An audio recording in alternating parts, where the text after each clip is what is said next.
Have you ever been in the situation of being introduced to someone and, 2 seconds later, completely forgetting their name? Or worse, have you ever tried to call a coworker by name and suddenly your mind went blank, as if the name had been erased by a spell? While some people seem to have a photographic memory for names and faces, others experience this embarrassment with a frequency that borders on the absurd. But is this just inattention? Or is there something deeper behind this selective amnesia?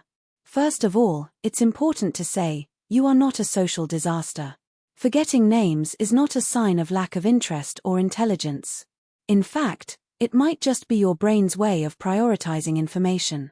But behind this seemingly harmless habit often hide fascinating psychological patterns that reveal a lot about how we function. Maybe as a child you were introduced to so many people so quickly that your brain learned, names are temporary, they're not worth keeping. Or, at some point, you associated the act of forgetting a name with an embarrassing situation, like calling the teacher by the wrong name in front of the class, and, since then, the fear of making mistakes again causes your memory to fail just when you need it most. The brain, in this case, acts like a computer that shuts down the program as soon as it detects a threat.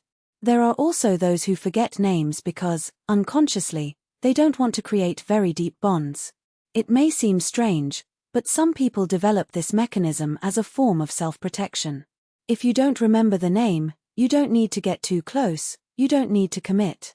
It's as if oblivion were an invisible wall between them and the world. Still others are so focused on themselves, whether out of anxiety or introspection, that they simply don't register peripheral information, like names. For them, what matters is the essence of the conversation, not social etiquette. But here's the bright side. People who forget names often have an incredible memory for other things. You may not remember what your neighbor on the third floor is called, but you certainly remember every detail of that trip you took 5 years ago, or the exact words a friend said at an important moment. Your brain simply chose to invest energy in other areas, such as emotions, sensations, or abstract ideas, rather than superficial data. And if you are one of those who suffer from this, here's a thought: a name is just a word. What really matters is the connection you create with people. If someone is offended because you didn't remember their name, that's their problem, not yours. After all, who has never forgotten something? True intimacy isn't in calling someone by the right name, but in remembering how they made you feel. So the next time your mind goes blank, take a deep breath and remember, you're not careless, you just have a selective memory. And, deep down, this could even be a superpower. Because those who care too much about names sometimes lose sight of what really matters: the stories, the laughs, and the moments that don't need labels to be unforgettable. So, do you go through this too? Comment here what was the most embarrassing situation you've ever experienced due to forgetting a name. Share with that friend who always saves you when you go blank. And if you want more reflections like this, activate the bell so you don't miss the next texts. Until next time. Smiling face. The hidden power of people who don't remember names, and why it can be genius. Have you ever stopped to think that forgetting names could actually be a natural authenticity filter? While society demands that we memorize social etiquettes, your brain, this selective know-it-all, is busy archiving what really matters: the essence of people. Think about it. When you remember how someone laughs, the way they frown when telling a story, or that advice that changed your day, is guarding the person's soul, not just a label. Names are conventions, connections are art. And your brain, my friend, is a curator of emotional galleries, not a phone book. The science behind White, and why you're not forgotten, it's strategic. Neuroscientists discovered that selective memory is a survival mechanism. In a world bombarded by information, social networks, notifications, to-do lists, the brain prioritizes what has emotional or practical value. Names, for many people, fall into the disposable data category, like remembering the license plate of a car that passed on the street. But here's the plot twist. Those who forget names often have an above-average effective memory. You may not remember that your coworker's name is Anna, but you certainly know that she loves black coffee, has a cat named Thor, and cried in the cinema watching Up. That's not a failure, it's focus. Your brain is investing energy in building a human map, not an alphabetical index. So, have you ever felt less guilty? Comment here. What random detail do you remember about someone, even without knowing their name? I, for example, never forget if the person wears glasses or not. Eyeglasses. The social paradox. Why forgetting names generates so much anxiety. Here comes the sick part. Society has turned names into social currency. Ah, you don't remember my name? So you don't care about me. What a dangerous lie. As if the value of a relationship were in 3 syllables, and not in years of complicity. Think about the most important people in your life. Do you love them for their name or for what they represent? Your grandfather, your best friend, that teacher who changed your career. If one day you call them by the wrong name, will your love for them disappear? Of course. What hurts isn't forgetting, it's the interpretation we give to it. Quick reflection. If tomorrow someone forgets your name, but remembers the day you helped them carry their shopping in the rain, which of the 2 gestures will touch you more? How to turn this flaw into a social superpower. Now, the part that will make you review everything. Forgetting names can be your secret weapon for deeper connections. As. Swap guilt for curiosity. 1. Admit it without shame. Dude, my brain is in save only what matters mode today, remind me of your name again. Effect. Breaks the ice and shows authenticity. No one trusts anyone who pretends to be perfect. 2. Use affectionate titles. What's up, champion of strong coffee? Hi, owner of contagious laughter. Advantage. You personalize the interaction and make the person feel unique, not just another name on the list. 3. Focus on what really matters. In the next conversation, instead of putting pressure on yourself to memorize the name, pay attention to a personal detail, a hobby, a story, a mannerism. That does create bonds. Try it. At your next party, instead of trying to remember 20 names, remember one cool thing about each person. In the end, everyone will leave thinking you're the most attentive host in the world. The secret no one tells you, names are just the beginning. Here's the blunt truth. People don't care about the name as much as you think. What they really want is heavy checkmark be seen, not just called by the right name. Heavy checkmark being remembered for something that makes them special, that way of telling jokes, their passion for plants, their courage in changing careers. Heavy checkmark feeling that they matter, and this has nothing to do with syllables. Your problem with names may actually be an invitation to create more human relationships. Because, deep down, no one wants to be just a name in your diary, everyone wants to be a story in your life. To reflect and share. When was the time someone forgot your name but made you feel incredibly special in another way? Tell us here in the comments. Have you ever used an affectionate nickname to get around a white person? He confesses, "What's up, man has already saved his ass when." Sometimes. Tag that friend who always remembers people's most random details, like, this one knows you've hated coriander since 2014.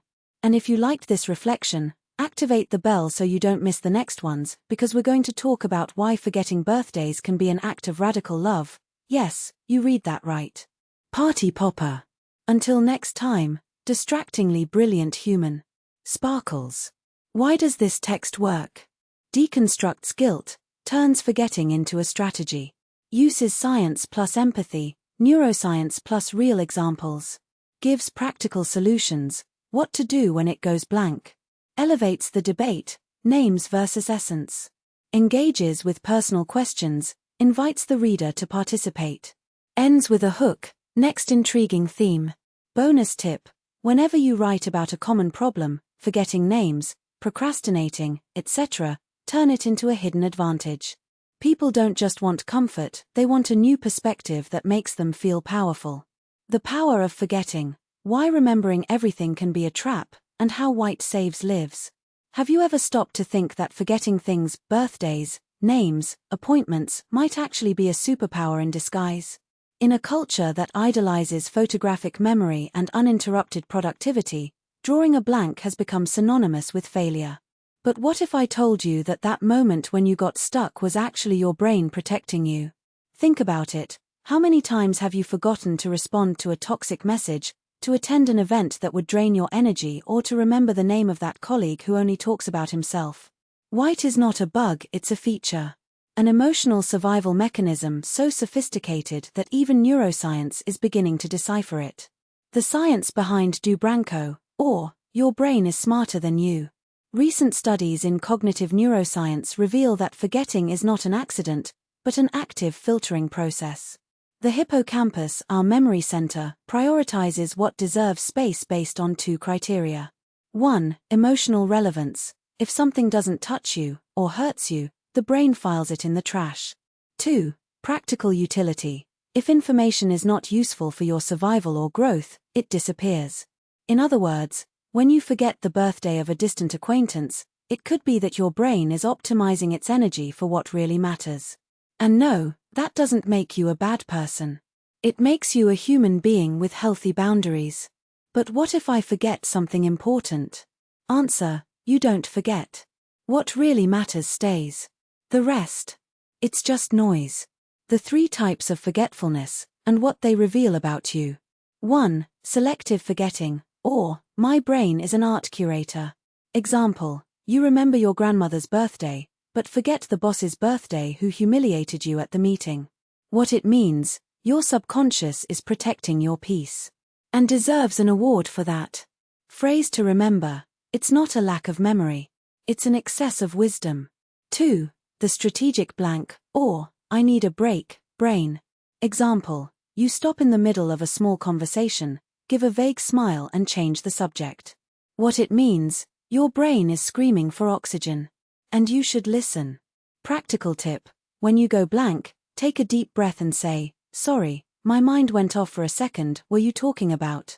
It works 100% of the time.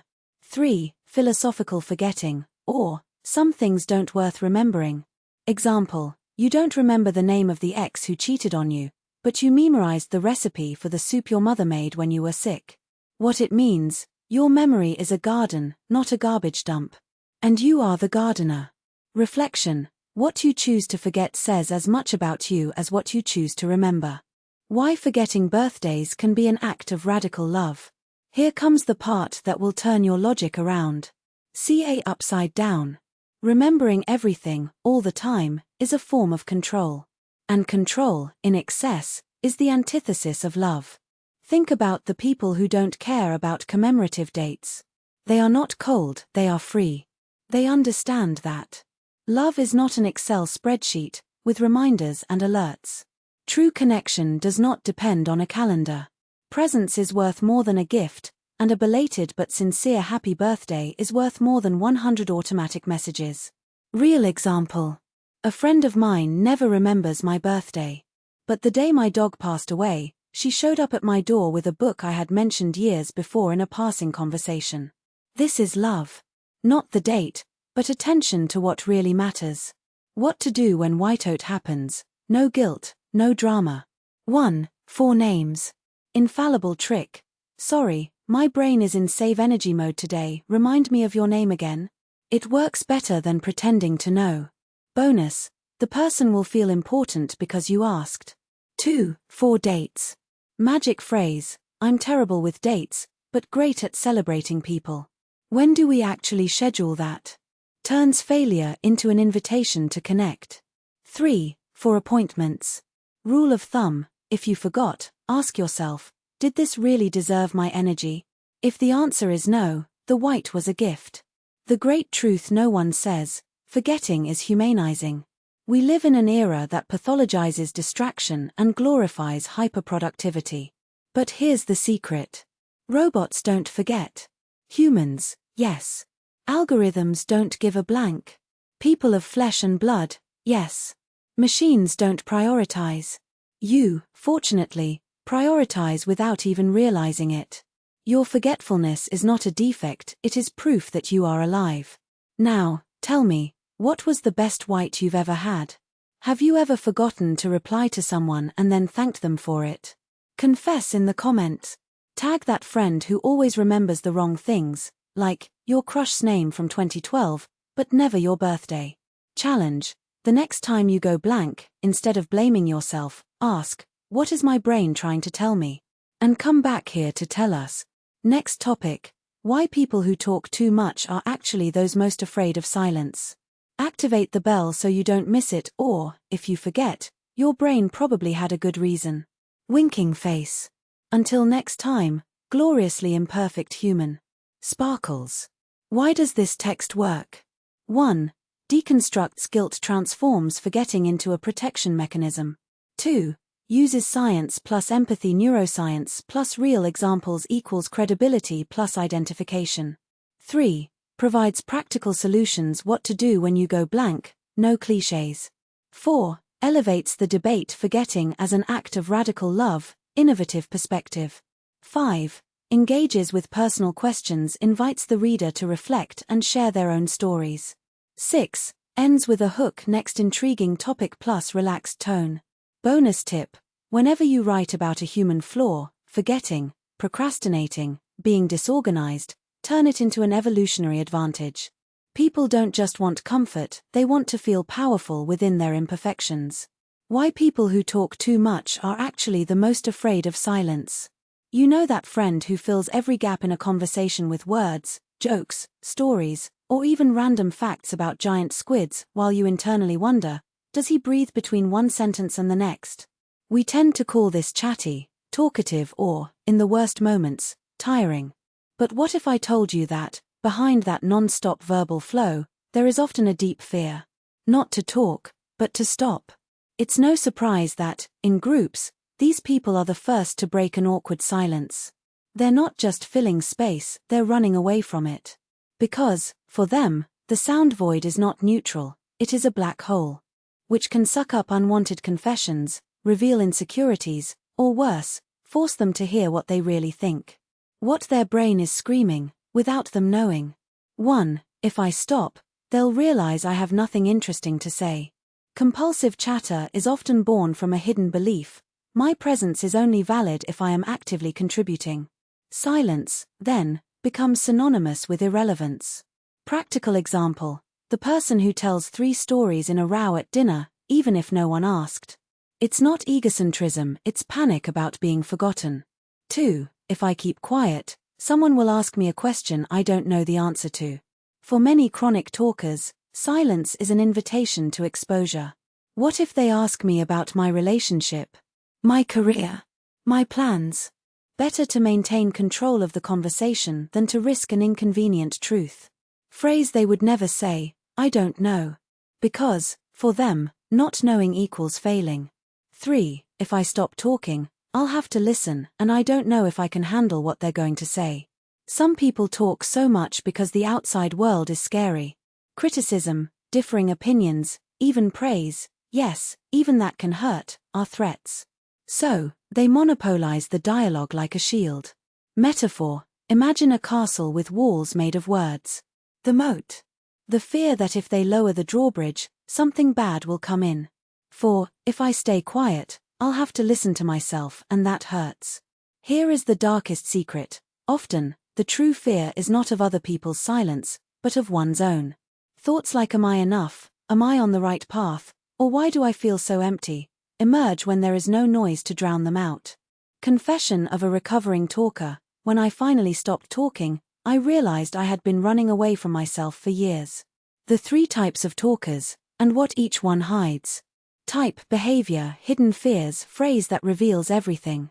The entertainer: he always has a joke or story up his sleeve. If it's not funny, no one will want me around. But this one isn't as good as the last one. Disguised self-criticism. The debater: turn any topic into discussion.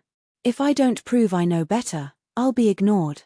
Actually, there's a study that says, need for validation. The confessor: share intimate details with strangers. If I don't show my wounds first, someone will use them against me. I swear I never told anyone this. But tells it in 10 minutes. Silence as a mirror, and why it terrifies. Psychology research shows that people with social anxiety or ADHD traits, yes, verbal hyperactivity can be a symptom, often use speech as an emotional regulator. In other words, they say not to feel. Thought experiment: ask a compulsive talker to spend 5 minutes in absolute silence. Most will. 1. Start using your cell phone, digital leakage. 2. Find an excuse to leave the room. 3. Having a disturbing insight, like, why haven't I ever stopped to think about this before? Silence, for them, is not peace, it is a mirror that reflects what they are avoiding. How to help, without feeling like you're fixing someone. If you live with a chronic talker and want to understand rather than judge, try this. 1. Offer safe silences. Instead of interrupting with "shut up," try, "Can I ask you a question?" But you don't need to answer right now. This gives them control over when they speak. 2. Validate the fear behind the words. I noticed that you always have something to say. Sometimes I think it's because you care so much about keeping everyone connected. This reframes the behavior as care, not failure. 3. Share your own discomfort with silence. I also get uncomfortable when it's quiet, like I have to fill the space. Have you ever felt that effect? They feel less alone in the fight. 4. Introduce purposeful breaks. In groups, propose activities that require silence, e.g., listening to music together, observing a work of art. Without pressure, they may find that emptiness doesn't bite. For the talkers reading this, yes, you. If you've recognized yourself so far, no, you're not boring, not selfish, not too much. You are someone who learned, at some point, that talking is surviving. And that, as exhausting as it was a brilliant strategy to protect yourself. But here's an uncomfortable and liberating truth. The people who really love you won't leave if you keep quiet. In fact, they might even breathe a sigh of relief when you stop performing and finally let them get to know you for real. The challenge, if you take it. The next time you feel the urge to fill a silence, try. 1. Count to 5 before speaking. 2. Actively listen, without preparing your response while the other person speaks. 3. Tell a simple truth, "I actually don't know what to think about this yet." And then come back here to tell us, what happened when you let the silence breathe. Next topic. Why people who always arrive late aren't disorganized, they're in fact at war with time, and losing. Activate the bell or your brain will forget on purpose. Coincidence? I don't think so. Winking face. Why does this text work? 1. Deconstructs judgment, transforms talking too much from a deficiency into a protection mechanism. 2. Uses science plus empathy, neuroscience, ADHD, anxiety, plus real examples equals credibility plus identification. 3. Provides practical solutions, what to do to help, or help yourself, without clichés. 4. Elevates the debate, talking too much as an act of disguised courage, innovative perspective. 5. Engages with personal questions, have you ever felt this way? Invites self-reflection. 6. Ends with a hook, intriguing next topic plus relaxed tone. Bonus tip. Whenever you write about an annoying behavior, talking too much, being late, procrastinating, turn it into a misunderstood superpower. People don't just want excuses, they want pride in their imperfections.